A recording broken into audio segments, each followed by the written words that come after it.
آج رمل اور ملحان ایک ساتھ یونی کے گیٹ سے داخل ہوئے تھے۔ ملحان بلیک کرتا شلوار، پاؤں میں بلیک سینڈل پہنے، ہاتھ میں رولیکس واچ پہنے، آنکھوں میں لینس لگائے، ماتھے پر بکھرے بال دیکھنے والے کو مسمرائز کر رہے تھے۔ سیم وائس ڈریسنگ میں ہی رمل موجود تھی، ملحان کی کاپی کیٹ۔ یونی کے اسٹوڈنٹ ملحان کو منہ کھولے دیکھ رہے تھے۔ سب سے بے نیاز ملحان اپنے آفس کی طرف بڑھا تھا۔ گرلز تو ملحان کے اسٹائل پر فدا ہی ہوئے جا رہی تھی۔ سب کچھ سخت میں دیکھ کر رمل بہت خوش تھی۔ جیسے پرنسپل صاحب نے ملحان کو دیکھا وہ بھی اپنی جگہ ساکت ہو گئے۔ سر جی کیا ہوا؟ واو ملحان، سو ونڈرفل، تھینکس سر۔ ملحان مسکراہٹ چھپائے بولا تھا۔ کلاس میں سب بچے منہ کھولے ملحان کو دیکھ رہے تھے۔ کیسے ہو سب؟ کیسا رہا لاسٹ ویک؟ لیکن سب تو آنکھیں پھاڑے سر کو دیکھ رہے تھے۔ سو گائس میں کلاس سے باہر چلا جاؤں؟ نو سر، سب ایک آواز میں بولے۔ لڑکیاں تو چلو حیران تھی، لڑکوں کے منہ بھی کھلے ہوئے تھے۔ سٹ ڈاؤن، چلیے لیکچر سٹارٹ کرتے ہیں۔ مس رمل آپ لاسٹ ویک کہاں تھی؟ رمل کو اندازہ نہیں تھا کہ خان اس سے یہ بات پوچھے گا۔ جی سر، میں نے پوچھا آپ لاسٹ ویک کہاں تھی؟ اور رمل خان کی شرارت سمجھی تھی۔ سر جی وہ کیا ہے نا کہ میرے ہسبینڈ کا دل نہیں لگ رہا تھا میرے بغیر، اس لیے میں نے ایک ہفتہ ان کے ساتھ گزارا۔ دراصل انہیں پیار بہت ہے نا مجھ سے۔ رمل کے ایسے بولنے پر پوری کلاس اب منہ کھولے رمل کو دیکھ رہی تھی۔ رمل کا جواب سنتے کیس نے مسکراتے ہوئے لیکچر سٹارٹ کیا۔ اس طرح پوری یونی میں ملحان کی پرسنالٹی ڈسکس ہو رہی تھی۔ رمل آج ہم اپنے گھر جائیں گے، موڑے سے ملنے بہت دن ہو گئے ہیں۔ اوکے ٹھیک ہے، موڑے سے مل کر فلیٹ پر آ جانا۔ میرے مسنگ لیکچر سمجھا دینا۔ اوکے سے پہلے کہ ملحان گاڑی کی طرف بڑھتا، رمل اپنے پاؤں اوپر اٹھائے، یونی ایریا کی پرواہ کے بغیر اس کے ماتھے پر اپنے لب رکھ کے۔ ہاں نے گھبرا کر ادھر ادھر دیکھا۔ ہاں جاؤ، کسی نے نہیں دیکھا۔ ایک ہفتہ ہو گیا تھا، عالم اب انابیہ کو تنگ نہیں کرتا تھا۔ عالم کی طرف سے مسلسل خاموشی انابیہ کو چبھ رہی تھی، لیکن وہ تو اپنی دنیا میں اداس تھی۔ اس دن کے بعد سول میٹ نہ تو انابیہ سے ملا نہ کوئی میسج کیا تھا۔ انابیہ صحیح معنی میں پریشان ہو چکی تھی۔ انابیہ کو اس کی نمازیں بھول گئی، وہ اللہ کی رسی چھوڑ چکی تھی۔ وہ نماز پڑھتی بھی تو اس شخص کا تصور نماز میں اسے ہر پل رہتا۔ جھکتی وہ خدا کے آگے، لیکن تصور اس شخص کا انابیہ کے دل و دماغ پر اس انسان کا قبضہ تھا۔ وہ بھول چکی تھی کہ نامحرم ہمیشہ نامحرم ہی رہتا ہے۔ سول میٹ والے نمبر پر بار بار کال ملا رہی تھی، لیکن نہ کال پک ہوتی نہ میسج کا رپلائی آتا۔ آخر ہفتے بعد اسے اس نمبر سے کال آئی تھی۔ وہ خوشی میں پاگل ہو چکی تھی۔ ہیلو، کیسے ہیں آپ؟ کہاں تھے؟ طبیعت ٹھیک ہے آپ کی؟ آپ نے میری کال کیوں نہیں پک کی؟ وہ نان سٹاپ بولنا شروع کر چکی تھی جب سول میٹ کی آواز موبائل سے آئی۔ ایک ایڈریس بھیج رہا ہوں، وہاں آ جائیے۔ اگر مجھ سے ملنا ہے تو اوکے، میں ابھی آتی ہوں۔ فوراً سینڈ کریں۔ انابیہ کہتے ساتھ فوراً الماری کی طرف بڑھی۔ آج جس سے ملنا ہے ہمیں۔ گنگناتے ہوئے وہ اپنے لیے ڈریس سلیکٹ کر رہی تھی۔ اپنے لیے ایک پنک کلر کا پیارا سا ڈریس سلیکٹ کرتے وہ فوراً شاور لیتے، گاؤن پہنتے، حجاب کرتے، آنکھوں پر مسکارے کاجل لگا جس سے اس کی گھنی پلکیں اور بھی قاتل لگ رہی تھی۔ وہ 10 منٹ میں تیار تھی۔ روڈ سے رکشہ لیے اس کے دل میں یہ خیال بھی نہیں آیا تھا کہ وہ آج پہلی بار گھر سے باہر اکیلی جا رہی ہے۔ اسے خیال نہیں تھا کہ وہ اتنا سج دج کر ایک نامحرم سے ملنے جا رہی ہے۔ ٹھیک 15 منٹ وہ اس گھر کے گیٹ پر موجود تھی۔ دھڑکتے دل کے ساتھ وہ اندر داخل۔ چوکیدار بنا اسے کچھ پوچھے اسے اندر لے گیا۔ یہاں اس طرف ہے صاحب۔ دھڑکتے دل کانپتے ہاتھوں کے ساتھ اس نے روم کا دروازہ کھولا۔ ونڈو کی جانب منہ کیے کوئی باہر کی دنیا دیکھنے میں مگن تھا۔ انابیہ کا سلام کرنے پر وہ یکدم پیچھے بڑھتا تھا۔ اسے 1% یقین نہیں تھا کہ انابیہ آئے گی۔ اس کی آنکھوں نے غصے سے رنگ بدلا تھا۔ بیٹھو، پاس پڑے صوفے کی جانب اشارہ کرتے انابیہ کو بیٹھنے کو کہا تھا۔ چھوٹے چھوٹے قدم اٹھاتے انابیہ صوفے پر بیٹھی۔ ایزی ہو جائیے، آپ ہیل اتار سکتے ہیں۔ سول میٹ کے بولنے پر انابیہ نے ایک دفعہ اس کی جانب دیکھا تھا، پھر آہستہ سے ہاتھ بڑھا کر اپنا ہیل اتار دیا تھا۔ اگر آپ کمفرٹیبل نہیں ہیں تو چینج روم میں گاؤن اتار سکتے ہیں، پھر مجھے آپ سے کچھ بات کرنی ہے۔ نہیں ایسے ہی ٹھیک ہو، انابیہ نے بولتے اپنے ہاتھوں کو زور سے دبایا تھا۔ اسے کچھ غلط ہونے کا احساس ہوا، لیکن پھر اس اجنبی کی طرف دیکھتے وہ خوش ہو چکی تھی کہ ایک ہفتے بعد وہ اس کے سامنے ہے۔ اوکے، جیسے آپ مناسب سمجھے۔ اس اجنبی نے انابیہ کے چہرے پر اپنی آنکھیں گاڑتے ہوئے کہا۔ تو سول میٹ کی اس طرح دیکھنے پر انابیہ کچھ تذبذب ہوئی تھی، لیکن خاموشی سے بیٹھی رہی تھی۔ وہ چلتے ہوئے انابیہ کے پاس تھوڑا فاصلے پر بیٹھ گیا۔ آپ کہاں تھے اتنے دنوں سے؟ کیوں آپ پریشان ہو رہی تھی؟ جی کیوں ہو رہی تھی پریشان؟ کیونکہ میں اسے کہتے کہتے انابیہ اپنے لب روک لی. اسے اچانک یاد آیا کہ محبت کا اظہار لڑکے کرتے ہیں.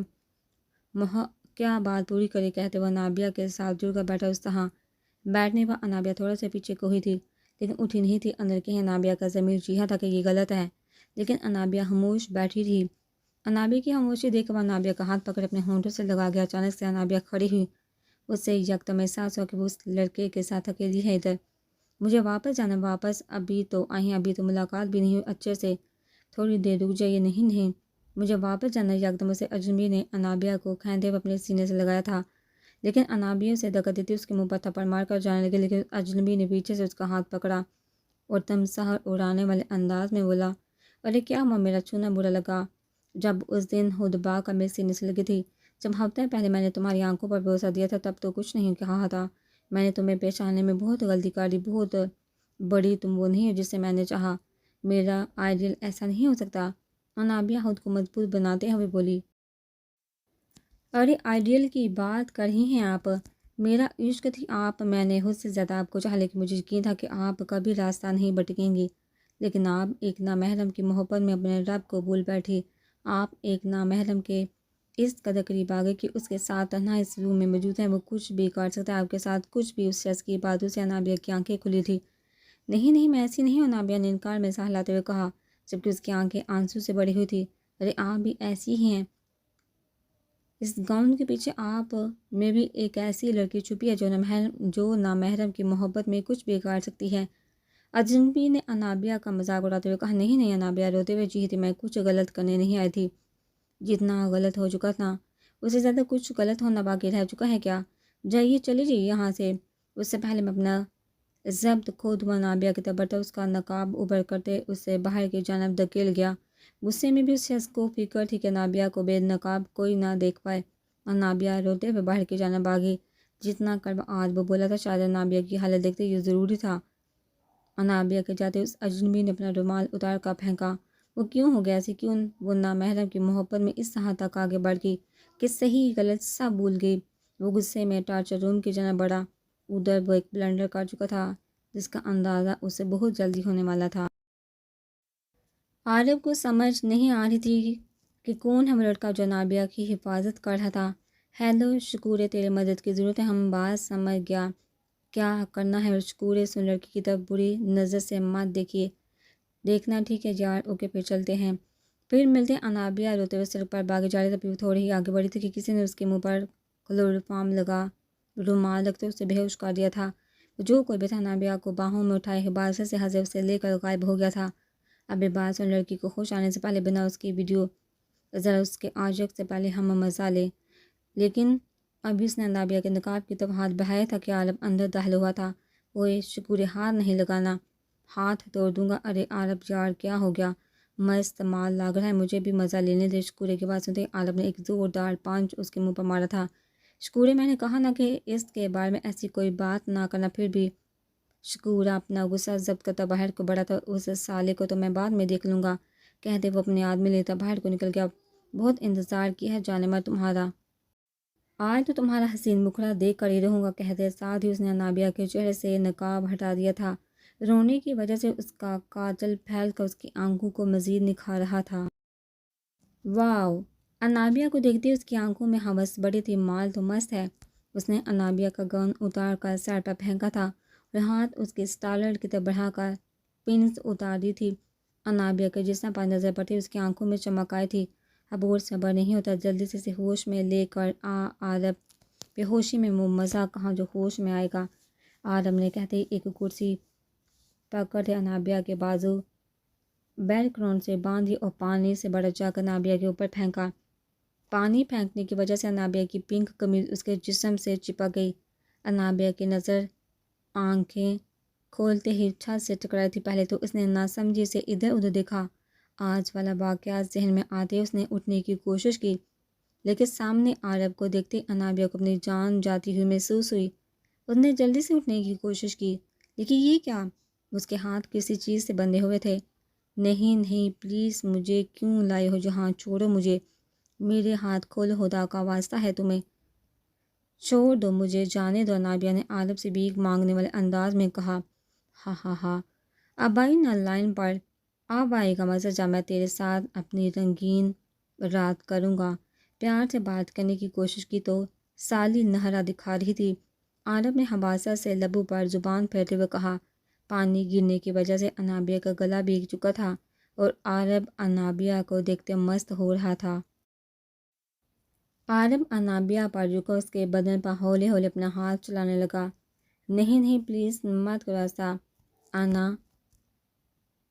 انابیہ کو عارب کا لمس رلسا رہا تھا۔ وہ بے بسی سے روتے ہوئے بولے چھوڑو مجھے جانے دو پلیز، تمہیں خدا کا واسطہ۔ انابیہ عارب سے بچنے کے لیے اپنا سر یہاں وہاں مار رہی تھی۔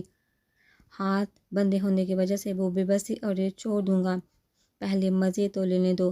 عارب نے ہوا زدہ نظریں انابیہ کے جسم پر گاڑتے ہوئے کہا اور ساتھ ہی انابیہ کے کندھے سے اس کی شرٹ پھاڑ دی۔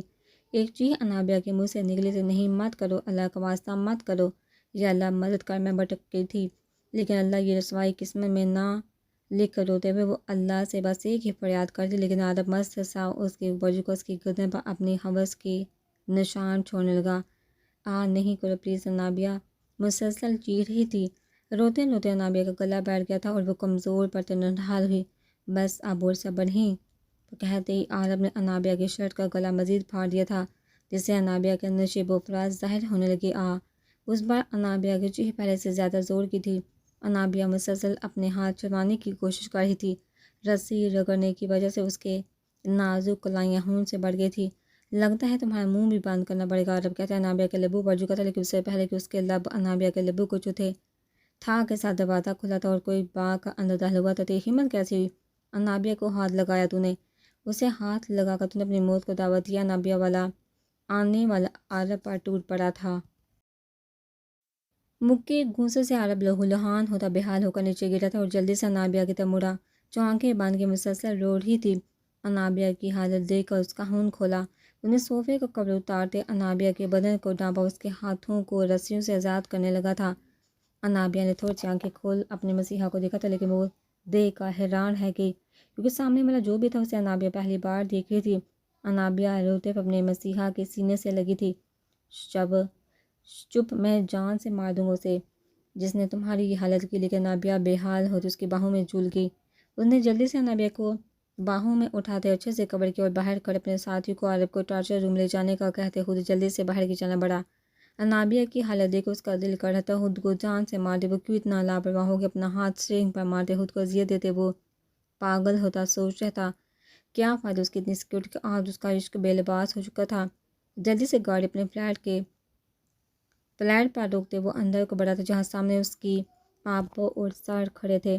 انابیہ کے سامنے بے ہوش ہوتے ان دونوں کا خون کھولا، بے ہوش دیکھتے ان کا خون کھولا۔ وہ جیسے انابیہ کو بیڈ پر لٹائے باہر ایک زوردار تھپڑ اس کے منہ پر لگا تھا اور پھر ایک کے بعد ایک کئی تھپڑ اس کے منہ پر لگے تھے۔ یہ کہ تم نے حفاظت، وہ تم سے ملنے گئی تھی نا، تم نے کہا تھا میں جان سے بڑھ کر خیال رکھوں گا اس کا، یہ رکھا تم نے خیال؟ وہ خاموش کر اپنے سر کی ڈانٹ سن رہا تھا، لبوں سے اف تک نہیں کہا تھا، اپنی جگہ سے ہلا تھا نہ، آنکھیں جھکا وہ بے بس کھڑا تھا۔ میرا دل کہا جان سے مار دوں تمہیں، دفعہ ہو جو میری نظر کے سامنے سے لگے۔ یہ کیا؟ یہ بات سنتے ہیں وہ پہاڑ جیسا مرد اپنے سر کے سینے سے لگا ہزاروں قطار رو دیا تھا۔ مجھے مار دے جان سے، شاید ایسے مجھے سکون مل جائے، اس کی یہ حالت دیکھ کر میں پل پل مر رہا ہوں، پلیز لالا۔ کیس اپنی باہوں میں کھڑے چھوٹے سے لڑکے کو ہزاروں قطار آنسو بہاتا دیکھا خود کی آنکھوں کی نمی کو پیچھے دھکیلا تھا۔ مجھے نفرت ہو رہی ہے اس سے، میں کیسے لاپرواہ ہو گیا؟ لالا مار دے مجھے، خاموش ہو جاؤ۔ تبھی انابیہ کے روم سے آتی رمل نے اسے اپنی طرف کھینچا تھا۔ ٹھیک ہے، وہ بالکل پاگلوں کی طرح رونا بند کر مولوی صاحب کو فون کرو جلدی اپو۔ اس نے روتے ہوئے رمل کو پکڑا، اگر تم ایسے کرو گے تو اسے کون سنبھالے گا؟ اسے بھی تمہاری ضرورت ہے، تمہارے ساتھ کی ضرورت ہے۔ کیس نے کچھ سوتے ہوئے احمد کو کال کی تھی، احمد مولوی کو لے کر جلدی سے فلیٹ پر آؤ، تمہارے پاس صرف 10 منٹ ہے۔ Okay sir. رمل نے جلدی سے انابیہ کو کپڑے چینج کروا اسے ہوش میں لائی تھی۔ ہوش میں آتے ہی انابیہ چیخنے لگی، مت کرو پلیز، مت کرو، مجھے ناپاک مت کرو، ہوش کرو انابیہ، میں ہوں تمہاری آپو رمل۔ انابیہ رمل کو سامنے دیکھتے ہی روتے ہوئے اس کے سینے سے لگی تھی۔ آپو اس نے ادھر ادھر چوہا، ہوش کرو انابیہ، کچھ نہیں ہوا تمہیں، اللہ پاک کا شکر ہے تمہاری عزت سلامت ہے۔ تبھی کیس کو اندر داخل ہوتے دیکھا انابیہ بھاگ کر اپنے لالا کے سینے سے لگے تھے۔ لالا روتے ہوئے اس نے اپنے لالا کو پکارا تھا، میری گڑیا چپ، ایک آنسو نہ آئے آپ کی آنکھ میں، جس نے آپ کے ساتھ یہ سب کیا اس سے عبرت ناک موت دوں گا۔ میرا وعدہ ہے آپ سے لالا، لالا کی جان، ابھی کچھ دیر میں آپ کا نکاح ہے۔ ہم نے آپ کے لیے ایک فیصلہ کیا ہے، نکاح لالا نہیں کرنا ہمیں نکاح، پلیز لالا۔ اپنے لالا کتنی سی بات نہیں مانوں گے لالا، انابیہ نے روتے ہوئے کہنا چاہا، لیکن کیس نے بیچ میں ہی اس کی بات کاٹ دی۔ پلیز ٹھیک ہے لالا، جیسا آپ کہیں۔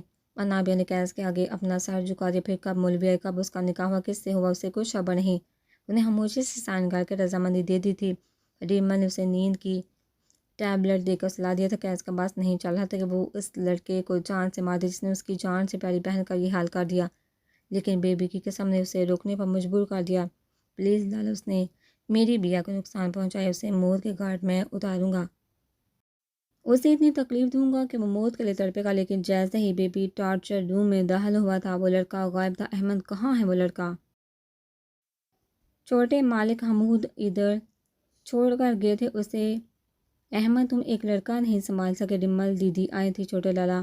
بیبی سب سمجھ گیا تھا اب تک تو ریمل نے اس انسان کا برتاؤ بھی بنا دیا ہو۔ اپنے موبائل سے ریمل کا نمبر ملاتے ہوئے سوچا، آپ کو اچھا نہیں کیا آپ نے یہ دوسری طرف سے فون اٹھائے جانے پر وہ بے بسی سے بولا، بیبی پلیز کام ڈاؤن، مجھے آئیڈیا ہے تمہارا غصہ کس قدر خطرناک ہے، میں خود اسے سے نمٹ لوں گی، اب وہ میں دیکھ لوں گا جس نے میری زندگی کو نقصان پہنچانے کی کوشش کی، اس نے بولتے ہی فون بند کر دیا تھا۔ انابیہ کی حالت کی وجہ سے ریمل بھی کچھ دن یونین نہیں آئی تھی۔ ملحان کو بھی اس نے اپنی مورد سے ملنے بھیجا ہوا تھا، آج وہ کافی دنوں بعد یونین آئی تھی۔ ہائی ریمل کیسی ہو؟ ریمل کے لاس پہلو نے ریمل سے پوچھا تھا۔ Fine and you? Me also fine.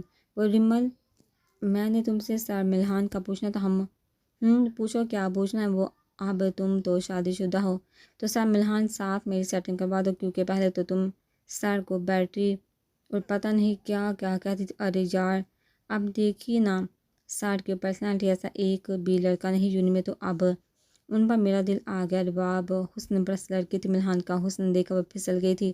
اپنی عادت کے خلاف ریمل بہت تحمل سے اس کی بات سن رہی تھی۔ مرد کے لیے خوبصورت بیوی قابل فخر ہوتی ہے، سب کی عورت کے لیے خوبصورت مرد وبال جان ہے۔ ریمل سوچ کر رہ گئی تھی۔ اوکے ٹھیک ہے کروا دوں گی سیٹنگ، لیکن بدلے میں تمہیں اپنے بوائے فرینڈ وکی کی ساری انفو مجھے دینی ہوگی۔ اوکے ڈن ہے۔ ویسے ریمل تم ملحان کو کیسے جانتی؟ وہ دونوں جلدی کینٹین میں ایک ٹیبل پر بیٹھی تھی۔ یار میں نہیں جانوں گی تو کون جانے گا، آفٹر آل ملحان خان کی محبت ہوں میں کیا؟ وہ چیخ کر بولی، او یار سلو بولو، میرے ایک کیس لالا ہے جو اسٹارٹ سے مجھے کوئی نہ کوئی ٹاسک دیتے رہتے ہیں، یہ بھی ان کا ٹاسک ہے کہ ملحان کی حفاظت کرنا، اسے ایک جینٹل مین بنانا۔ You know Rimal the great کے لیے کچھ بھی مشکل نہیں رہا۔ دا گریٹ نے ملحان کو اپنا دیوانہ بنایا اور کیس لالا کا دیا ٹاسک بھی پورا ہو گیا۔ ریمل نے ہارنا تو سیکھا نہیں کہتے، ریمل نے کہہ کر لگایا تھا اس بات سے انجان کہ کوئی ان دونوں کی ساری باتیں سن چکا تھا۔ ملحان جو ریمل کو ڈھونڈتا اس سے سر بایا تھا، اس کے ہاتھ سے گلاس نیچے گرا تھا۔ ریمل اور بھی بہت کچھ بولی تھی لیکن تھا کی آواز پر ریمل کا کہہ کر رکا تھا۔ ملحان نے جن نظروں سے ریمل کو دیکھا تھا، ریمل کا دل کیا اب بھی مارچ۔ ملحان لمبے لمبے ڈگ پڑتا باہر کو بڑھا تھا۔ ہان رکو پلیز ہان، ریمل نے پیچھے سے پکڑا، لیکن ملحان اپنی گاڑی زن سے اڑا لے گیا۔ ریمل جلدی سے اس کے پیچھے بڑھی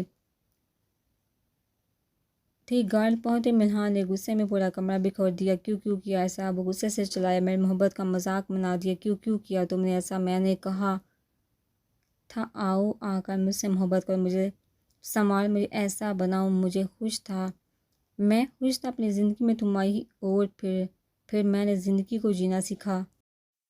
کیوں چھین لی مجھ سے میری زندگی؟ یہ سب ایک پلاننگ کے تحت ہوا۔ ہاں واؤ، ملحان خان کو محبت کے نام پر بیوقوف بنایا گیا، وہ پاگلوں کی طرح سے وہ بولا تھا۔ ریمل اس تک پہنچی ساری باتیں سن چکی تھی۔ نہیں ہان ایسا کچھ نہیں، میں مانتی ہوں سب ایک پلاننگ سے، لیکن میری محبت خبردار اگر تمہارے منہ سے میں نے محبت کا نام بھی سنا۔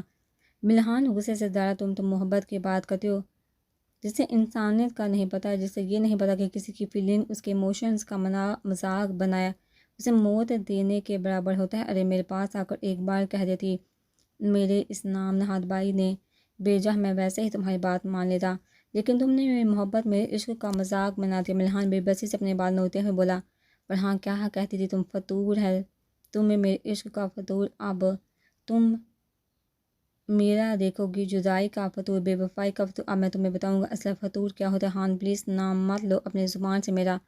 ملحان نے اپنا ہاتھ مار کر ڈریسنگ پر پڑی چیزیں بکھیر دی۔ ہان آپ کے ہاتھ زخمی ہو گئے۔ ہان تم جاتی کیوں نہیں ہو؟ جاؤ یہاں سے، میری بے بسی کا تماشا ابھی کم ہے کیا جو اور بنانا چاہتی ہو؟ ملحان چلتے ہوئے اس کے قریب آئے، اس کے گرد اپنے بازو پھیلائے۔ ریمل کو لگا ملحان اسے سینے سے لگانے لگا ہے، لیکن اسے اصل جھٹکا تب لگا جب ملحان نے اس کی گن نکال کر اپنی کان پٹی پر رکھی تھی۔ اب بھی جاؤ گی یا مار لوں گولی خود کو؟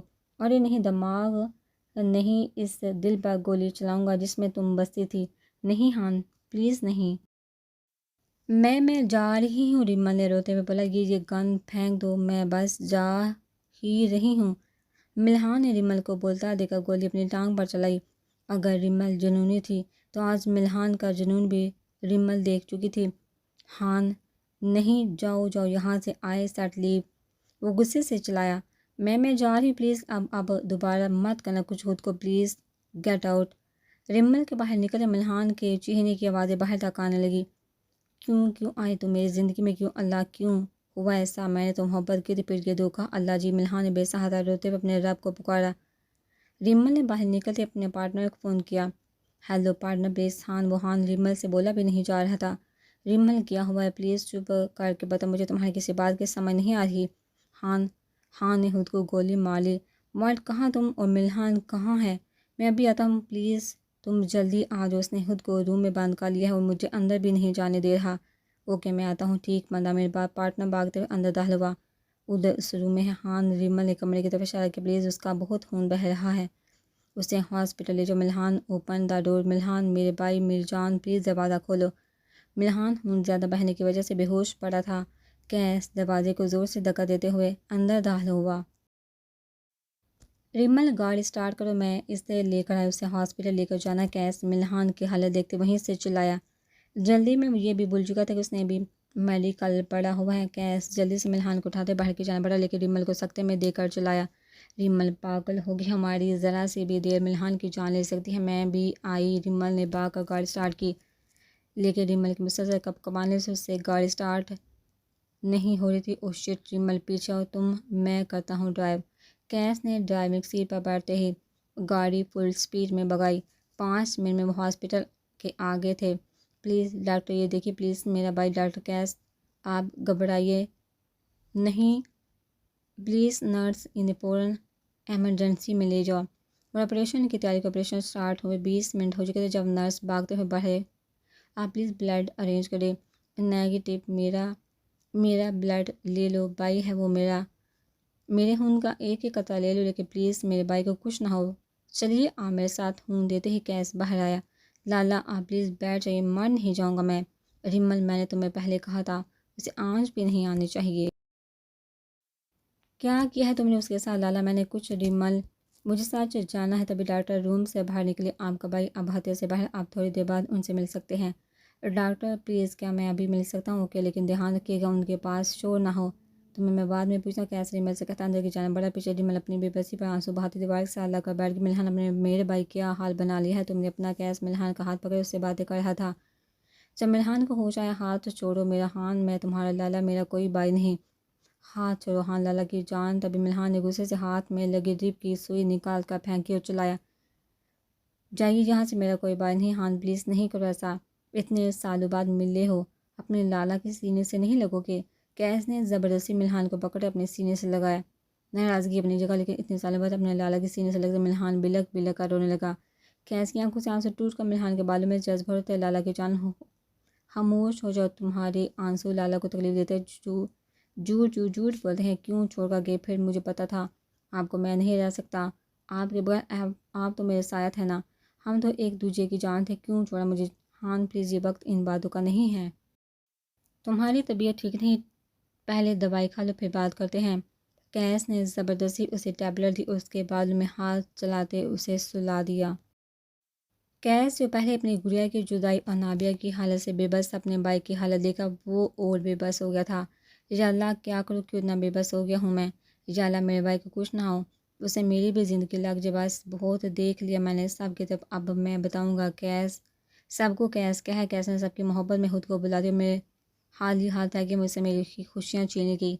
کیس نے نماز ادا کرتے دل کھول کر دعا مانگی تھی۔ ریمل بتاؤ مجھے کیا ہوا؟ لالا قسم سے میں صرف باپ کو مذاق کر رہی تھی۔ ہاں نے ثابت ہونے لگی بہت غلط انداز میں گیس ریمل پر سختی کرنا چاہتا تھا لیکن اس کی بگڑی حالت دیکھ کر خاموش ہو گیا۔ لالا پلیز ہاں سے کہیں، مجھ سے ایک بار بات کر، بس ایک بار، میں اسے سچائی بتانا چاہتی ہوں۔ اوکے میں کرتا ہوں کچھ، ابھی تو اس کے ہوش میں آنے سے پہلے میں اسے اپنے فلیٹ میں لے جاتا ہوں۔ ہوش میں آ کر وہ شور کرے گا کیس لالا خان کی مورے پریشان ہوگی، تم ٹینشن مت لو میں سنبھال لوں گا۔